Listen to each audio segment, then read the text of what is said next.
Hola, ¿qué tal? Bienvenidos a su programa Arsenal, donde semana con semana comentamos el acontecer nacional con nuestra compañera de ruta, Paola Barquet. Hoy estamos al término de una semana que ha sido bastante agitada en la Ciudad de México. Y para comentarnos todos estos acontecimientos tenemos un invitado de lujo, uno más. César Camacho, él es presidente del Partido Revolucionario Institucional, fue legislador, gobernador del Estado de México. Ya nomás le falta un pasito para arriba, pero dice que él prefiere hacer pasos laterales. Pero bueno, yo quisiera preguntarte, César, tú dices que cuando la política falla, surge la violencia. ¿En estos 10 meses ha fallado la política? No, al contrario, la política ha mostrado que se está abriendo paso en un país difícil, en un país en el que nos estábamos acostumbrando a la violencia, y eso es lo más grave que le puede ocurrir a un país, a una comunidad que pierda la paz y empiece a habituarse a vivir con miedo, a cerrar las puertas de su casa muy temprano, a tener las madres de familia que rezar para que sus hijos lleguen, regresen de la escuela o su esposo del trabajo. Creo que este difícil estado de cosas ha estado cambiando paulatinamente. Y no solo me refiero a la situación de violencia de algunas entidades federativas o a la presencia de grupos del crimen organizado, sino hablo de la violencia cotidiana en muchas de las ciudades importantes, especialmente la capital del país, la Ciudad de México, donde estamos, donde vive no solo los 9 millones de capitalinos, sino los casi 20 millones que estamos en la zona metropolitana, el Estado de México y el Distrito Federal. Y las ciudades más importantes, más pobladas, Guadalajara, Monterrey, aunque creo lamentablemente que suelen no salvarse ninguna de las ciudades, aún las de menor tamaño.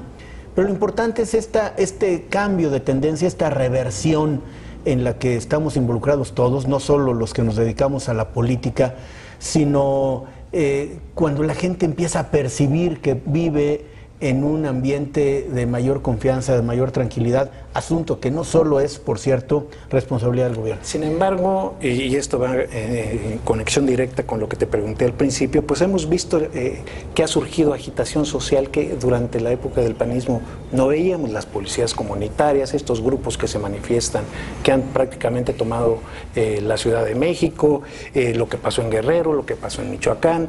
Es decir, ese elemento de agitación social que está vinculada con la situación político-social del país, con los desequilibrios que hay en el país, pues de alguna manera ha ido creciendo y pareciera que no se encuentra la fórmula para regresar un poco a la normalidad. Estoy de acuerdo en lo otro, por lo menos en la percepción.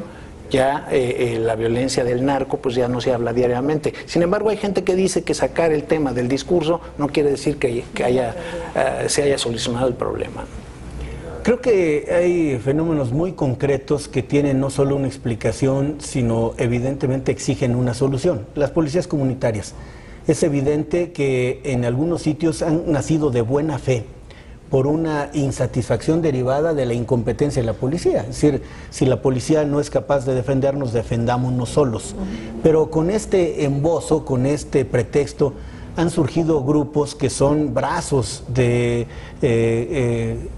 crimen organizado, que so pretexto de defender a la comunidad lo que hacen es armarse con armas de grueso calibre y solo pretextan cuidar a la comunidad, y lo que quieren es tener o mantener bastiones, superficies, territorios bajo su dominio, y en esta parte el gobierno ha sido muy determinante, muy resuelto, y hablo no solo del gobierno federal, sino los estatales y los municipales, en muchos de cuyos casos, hablo de los municipales, es donde han surgido las policías comunitarias.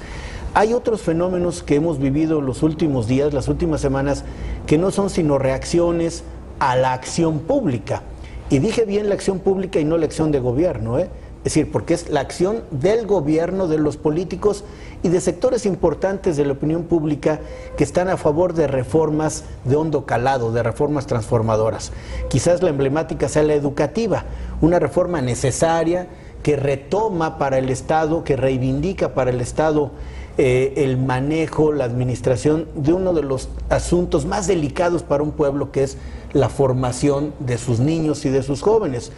Cuando nos decidimos a impulsar la educación de calidad o la evaluación como elemento fundamental para el magisterio o en este proceso educativo, hay reacciones, algunas airadas, algunas creo que desmesuradas, que son producto de quienes no comulgan con las transformaciones positivas, cuyo punto de vista es respetable, pero en donde el gobierno ha sido muy firme, porque en este tema no hay marcha atrás.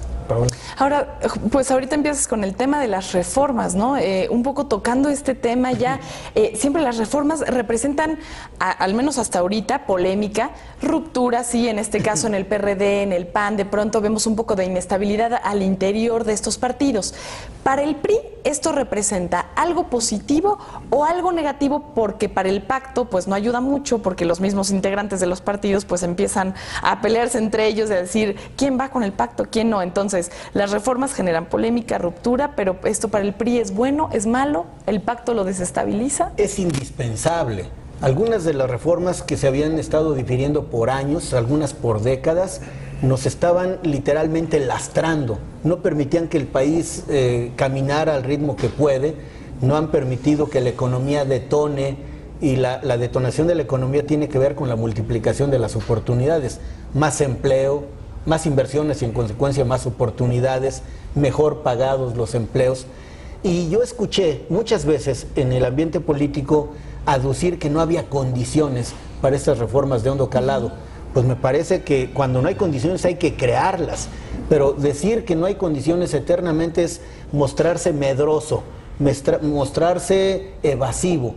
Y creo que el presidente Peña ha llegado desde el primer día de su gobierno a hacer propuestas de hondo calado fuertes, y el segundo de esos días, el 2 de diciembre, a firmar el Pacto por México, que dicho sea de paso, tiene en su confección mérito también el PAN, también el PRD, por supuesto el presidente Peña y también el partido en el gobierno, el PRI.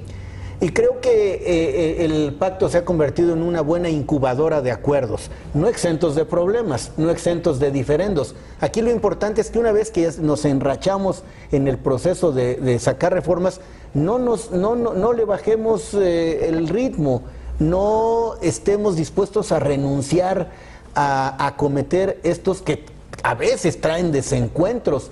Pero lo otro es la paz de los sepulcros, donde no se mueve nada porque no hay vida. César, reforma fiscal, reforma energética, reforma político-electoral, leyes secundarias de la educación. No son muchos fierros en la lumbre como para sacarlos. Particularmente, por ejemplo, la reforma hacendaria. No parece lo más oportuno meterle impuestos a la gente en una época de contracción económica. Yo siento que esta reforma ha suscitado muchísima inquietud. ¿Qué nos comentas al respecto? Lo que te comento, Pancho, es que el gobierno ha decidido detonar la economía, hacer que crezcan las oportunidades, como lo he dicho, y para eso se necesitan reformas de hondo calado. Hay dos que dialogan entre sí, que se vinculan, que dependen: la hacendaria y la energética. Creo que además no había posibilidad de posponer muchos de los planteamientos de la reforma hacendaria, porque año con año se discute el llamado paquete fiscal, es decir, hay que tener ley de ingresos. De la mano de la ley de ingresos hay que sacar el presupuesto de egresos, que además deben estar cuadrados, es decir, si yo tengo programas, acciones que desarrollar, eso cuesta. Pues debo determinar de dónde voy a obtener los recursos necesarios para una política social sólida, para aumentar la calidad y la cobertura de la educación, para aumentar la infraestructura, el apoyo al campo. Y bueno, hay una reforma ciertamente polémica, pero en algunos espacios o algunas cosas hay aumento en las tasas, pero hay otros que se quitan. El planteamiento para desaparecer el IETU o el impuesto a los depósitos en efectivo, que tanta polémica generaron en otro momento. Una reforma fiscal, me queda claro, nunca es una reforma aplaudida. Incluso los principales ingresos se llaman impuestos, porque no hay modo de pedirle opinión a la ciudadanía. Déjenme decirles que en todas partes del mundo donde hay autorizada la consulta popular o la consulta ciudadana, los únicos temas que no se pueden llevar a consulta son justamente los de carácter fiscal. Sí, pero allí hay la queja reiterada es que se está recargando en los de siempre, en la clase media, es decir, los que rentan las hipotecas, los que pagan colegiaturas, etcétera, pues es la clase media también. El ISR del 30 al 32 es hasta 500,000 pesos. Un jefe de familia que gana 42,000, pues le van a quitar un tercio de sus ingresos. Es decir, ¿tú piensas que esta reforma está haciendo que todos hagamos un esfuerzo equitativo? Yo creo que sí, porque de la mano con esto, la reforma también plantea, por ejemplo, combatir la informalidad. Mucha de la gente que debería pagar... Quitan el IVE, que era una forma de captar algunos recursos de la informalidad. Algunos recursos, pero también se generan atractivos para la formalidad y para el ejercicio, diríamos, regular, entendiendo por regular en el marco de la ley del ejercicio de comercio en un país que creció desmesuradamente el comercio informal. Yo creo que es una reforma trascendente, es una reforma nada sencilla que tenemos la obligación de explicar, que tenemos la obligación de decir cómo es que se quiere aumentar la base gravable, cómo es que se quiere hacer que no se evada ni se eluda el pago de los impuestos, porque esa expresión que usaste, Pancho, de que pagan siempre los mismos, creo que tenemos que quitarla de en medio, que paguen los que deben pagar. Todos los que tenemos, incluso eso es un principio constitucional en materia fiscal, la proporcionalidad y equidad, es decir, que paguen más los que ganan más, que paguen poco o incluso nada los que poco o casi nada tienen, y que temas sensibles como el pago de colegiaturas, lo puedo comentar porque se ha hecho público, la posición del PRI respecto de este tema es que no haya impuesto al pago de colegiaturas. Sí forma parte de la iniciativa. Esto ya se platicó con el secretario de Hacienda, quien ha mostrado, como es de esperarse, disposición y absoluta apertura. Y yo creo, Pancho, Paola, que va a haber todavía posibilidad de que en las siguientes semanas sigamos discutiendo qué es lo mejor para los mexicanos. Y sobre todo ahorita, bueno, el tema de la reforma justamente financiera o hacendaria en la frontera justamente, ¿no? Está el PAN diciendo, bueno, pues yo voy en contra, y el PRI en un inicio, en su lado de la presidencia, del Ejecutivo, lo apoya, pero después también, pues la parte que está del PRI en la frontera, que es la base del partido, de pronto pues tiene que ir en contra hasta cierto punto para apoyar también a su gente, a aquellos que votaron por estos gobernadores. ¿Aquí qué va a pasar? ¿El PRI cómo está funcionando internamente? Bueno, yo le agregaría, tú sabes que, estás en conocimiento que los diputados de Baja California hicieron un pronunciamiento de que probablemente se vayan a reservar el artículo que tiene que ver con la homologación del IVA en la zona fronteriza. Lo que puedo decir es que paga el IVA al 16% alguien que vive en una zona muy deprimida en la costa de Guerrero o en la zona zapoteca de Oaxaca, o en las zonas más deprimidas en la Ciudad de México, y que esto generaría obviamente equidad respecto a quienes viven en la frontera. Es decir, un IVA de este tamaño lo que hace es dar trato equitativo a los mexicanos donde quiera que estos viven.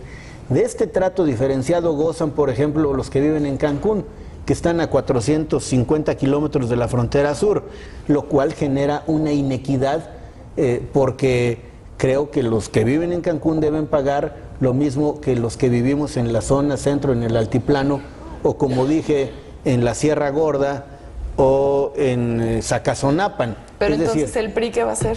Nosotros mantenemos nuestra posición a favor de la homologación del impuesto. A favor de la homologación. No va a haber marcha atrás en ese punto. Yo creo que es una de las cosas que generan equidad, insisto. Muchos de los productos que se venden en la frontera, de los que se compran masivamente, productos, incluso algunos de estos llamados alimentos chatarra, que se consumen por toneladas, cuestan lo mismo en la frontera que en el centro del país, lo cual significa que alguien que no es el consumidor se está quedando con esa diferencia. Y lo que vamos a lograr en todo caso es que, manteniendo este tipo de productos al mismo precio, el impuesto que se pague sea homologado. Dicho en otras palabras, quien está quedándose con esa diferencia quizás o es el comerciante último o el intermediario. Eso no es bueno porque es una cuestión totalmente abusiva en contra de la economía popular. César, el PRI ya metió en el cuarto de los triques el nacionalismo revolucionario. Es decir, te lo digo por lo de la reforma energética, por la apertura que se plantea ahí, a que sectores que hasta ahora han estado vetados a la inversión privada se abran para desarrollar la industria, es el tema. Sin embargo, pues hemos visto que hay la izquierda, eso ha cohesionado a la izquierda, y otra vez vemos juntos a Cuauhtémoc Cárdenas, Andrés Manuel López Obrador, bueno, hasta los chuchos no se atreven a ir aparte de esto. ¿La calle pudiera influir de alguna manera en algún cambio, o las reformas a los artículos 27 y 28 no es negociable? No, todo es negociable, sobre todo cuando hay que escuchar a muchas voces y cuando todos tenemos que construir una propuesta, un dictamen con el que todos nos sintamos razonablemente satisfechos. Si no todos, cuando menos 334 diputados, porque esta es una reforma constitucional que demanda 2/3 partes de la Cámara de Diputados y de los senadores. Entonces es evidente que ningún partido logrará una reforma solo.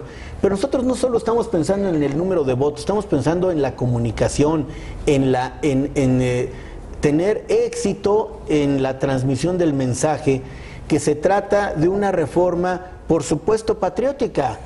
Pero el patriotismo no quiere decir que nos encerremos, que nos envolvamos, que desconozcamos lo que pasa en el mundo. En el mundo global lo que está pasando en materia energética es que México se está rezagando. Pemex, que es una gran empresa de los mexicanos, no puede con todo. Hoy 5 de cada 10 litros de gasolina que se venden están siendo importados. Qué paradójico, un país productor de petróleo tiene que importar gasolina porque no lo puede hacer solo. Cada vez cuesta más dinero y es más difícil técnicamente hablando extraer el petróleo. Este llamado por algunos petróleo fácil, que estaba en aguas someras o en la superficie terrestre, ya se acabó. Ahora hay que ir por el petróleo difícil, que es más caro. Hoy, con una inversión superior a la que se tenía hace pocos años, logramos extraer infinitamente menos petróleo del que teníamos. Ese riesgo de explorar nuevos yacimientos hoy lo está corriendo el gobierno solo, Pemex, y le paga a las compañías privadas por hacerlo, y ellas cobran, y cobran mucho, encuentren o no encuentren petróleo.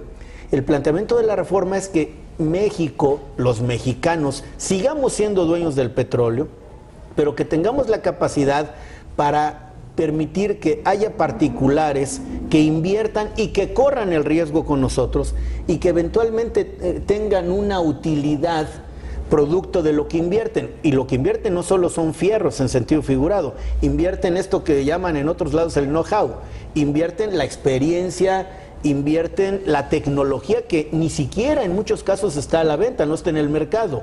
Es decir, se usa esa tecnología solo si ellos son los que la desarrollan. La intención es hacer contratos de utilidad compartida, donde la mayor parte de la ganancia, llamada la renta petrolera, sea de los mexicanos y que ellos tengan una utilidad razonable, porque es, diríamos, recuperar o pagar el costo del dinero.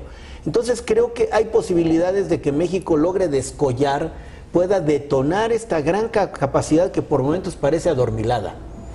Ahora, también cuando hablamos de reformas también podemos pensar en la reforma político-electoral, por supuesto, ¿no? Es un tema que habría que tocar en esta ocasión. Y bueno, pues la pregunta sería, ¿hasta dónde va a llegar esta reforma? Sí se va a hablar de segundas vueltas, ¿qué va a pasar con el IFE y con el INE? Por ejemplo, ahí por supuesto que se va a restringir mucho pues la maniobra que van a tener los partidos dentro de los estados.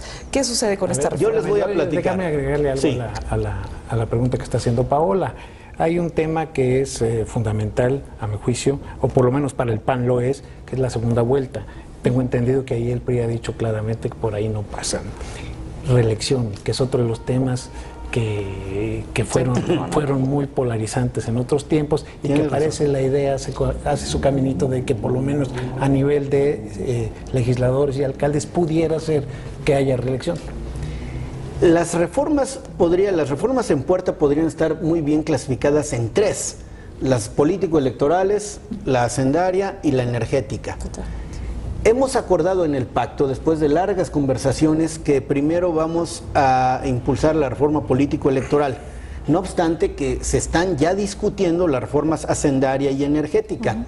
Y ahí hay avances importantes. La reforma político-electoral primero es una miscelánea, porque se está hablando de las llamadas cartas ciudadanas, que tienen que ver con la iniciativa de cualquiera de nosotros para echar a andar el proceso legislativo. Hoy no se podría, hoy tiene que iniciar el proceso legislativo o el presidente, un senador, un diputado federal o las legislaturas de los estados. Lo podríamos hacer cualquiera de nosotros. La consulta popular para asuntos delicados, si se logra cierto número de firmas, hay la posibilidad de que ese asunto se decida en una consulta en la que participemos todos los ciudadanos. Que esto toca, perdón el paréntesis, esto Sí. toca directamente a la reforma energética por la consulta que Cárdenas, López Obrador está proponiendo. Es decir, aquí lo que me hace dudar es que si en el 2015, como lo propone Cárdenas, hay un referéndum, se aprueba ahorita la reforma energética, pues qué compañía se va a acercar con el riesgo de que en el 15 le tiren toda la inversión, ¿no? Yo creo que esto tiene que ver mucho con cómo se apruebe la reforma energética, porque también hemos hablado con el PRD del tema. Y yo creo que si logramos un fraseo correcto y los artículos constitucionales en los que todos estemos de acuerdo, podríamos lograr que hasta diputados de esas expresiones políticas se sumen a la reforma constitucional. Es decir, es un tema en la mesa, estamos trabajando, y lo que me parece importante decir como algo radical y de una vez por todas es que el petróleo, que es de los mexicanos, seguirá siendo solo de los mexicanos. Bueno, que tenemos que encontrar fórmulas inteligentes que, sin hacernos perder soberanía ni la rectoría del Estado, nos permitan no tener una camisa de fuerza en la explotación de este recurso natural. O sea, te interrumpí, pero sí, volviendo a la pregunta de Paola, segunda vuelta, no, reelección, INE. Así bueno, es, el INE. El INE es un asunto que se escribió en el pacto y estamos con la actitud de honrarlo. Me queda claro que esto lesiona al federalismo, pero se está poniendo por delante la certeza jurídica, la seguridad de que un instituto muy grande, que esa es una de nuestras preocupaciones, que no vaya a ser de tan grande un instituto hipertrofiado, un instituto poco operativo, pero bueno, esos son los retos de la operación, esos son los retos de la concreción y del desarrollo. Por lo pronto están los acuerdos para que haya un Instituto Nacional de Elecciones, sí estamos avanzando en eso, sí reelección de legisladores y eventualmente de ayuntamientos también, en esas andamos. Diríamos que hay absoluto acuerdo. ¿Gobernadores todavía no? No, todavía no, y yo creo que el caso del presidente de la República es intocable, ¿no? El PRI efectivamente no está de acuerdo con la segunda vuelta electoral, pero bueno, es una miscelánea, la describí así. ¿Qué fórmula propones para lograr mayorías presidenciales estables? Porque la segunda vuelta fundamentalmente tiene esa función, lograr un gobierno que pueda gobernar. Que estamos en parálisis, semi-parálisis legislativa desde el 97. A ver, tú cuidado con esto, porque eso tampoco es tan cierto. A ver, sí, no, esto de la semiparálisis sí, lo que no es tan cierto es que la segunda vuelta arregle este problema. Bueno, es en otros países, para como en Francia, por ejemplo, pero voy a decir por qué. La segunda vuelta se plantea para el caso del presidente, o los ejecutivos o los gobernadores, no para los legisladores. No, claro, o sea, podemos seguir teniendo, a ver, en el hipotético caso, como se dice en el mundo jurídico, suponiendo sin conceder que haya segunda vuelta de presidente de la República y alguien logre en la segunda vuelta, obviamente, más del 50%. Eso no le da mayoría en el Congreso. No, sí, pero me refiero, estoy pensando, por ejemplo, concretamente en el modelo francés. Es decir, ahí sí funciona perfectamente. ¿Sí? El presidente nombra si no tiene mayoría en el Congreso, nombra a un primer ministro de la fuerza mayoritaria, y de ahí surge un gobierno que, bueno, por lo menos en lo que desde que se utiliza este sistema, pues ha funcionado en Francia. O sea, es un gobierno, no es Italia. Se pues, le da continuidad. Francia no es Italia. Dice, este sería por eso te decía yo que es una forma de lograr cierta estabilidad. Aunque parece un juego de palabras, Francia no es Italia, Italia no es y México, y México no es Francia. aunque sea expresión de perogrullo, México es México. Aquí hay una cultura política, una cultura jurídica, una historia que tenemos que observar cuando queremos hacer estos cambios, porque no se trata de adoptar, sino de adaptar figuras exitosas. Es decir, si alguien quiere inopinadamente trasladar una cosa a otro lado, me parece que tendrá poco éxito. ¿Gobiernos de coalición, César? Yo creo que los gobiernos de coalición se hacen con la política, Pancho. O sea, la política es la que te permite generar coaliciones para que haya gobernabilidad y resultados. Pero ahí no está cerrado el PRI. No está cerrado el PRI, pero tenemos que encontrar fórmulas inteligentes. Por ejemplo, ahora se dice, el presidente que no tenga mayoría en el Congreso podrá optar por hacer coalición o no. Pues ya desde el momento que dice podrá optar, otra vez es un tema de política. ¿Quién garantiza que la segunda fuerza esté dispuesta a coligarse? Basta con que alguien diga no quiero y se acabó. Por eso cuando se habla de estas cosas, me parece que debemos ser muy cuidadosos para no entrarle a la demagogia y vender, entre comillas, a la ciudadanía instrumentos para hacer política o para generar gobierno que parecen espejitos. O sea, cuidemos que lo que tenemos lo preservemos, lo bueno que tenemos, y no andemos arriesgando para que con fórmulas exitosas que quizás hayan dado resultados en otros lados puedan no darlos aquí. El PRI está absolutamente dispuesto, abierto y con una buena dosis de audacia política y jurídica, pero no está dispuesto a llevar a este país al despeñadero. Eso no se vale, eso es de irresponsabilidad, y creo que con el país y con los mexicanos y su futuro no se juega. El despeñadero, bueno, pues se nos acabó el tiempo. Se nos acabó el tiempo. Con mil preguntas en la boca. Con mil preguntas en la boca. Pues sí, desgraciadamente, pues la televisión es así y pues tenemos que despedirnos. Pero puede haber un segundo programa, ¿no? Por supuesto, cuando ya haya segunda vuelta, no es cierto. No, pues, muchas gracias. Entonces no quieres que haya programa. No, muchas gracias, mi querido Gracias. César. Bienvenidos al PRI, Paola, Pancho, gracias. Y bueno, pues los esperamos pronto en este su programa Arsenal. Les tenemos una sorpresa, ya la conocerán.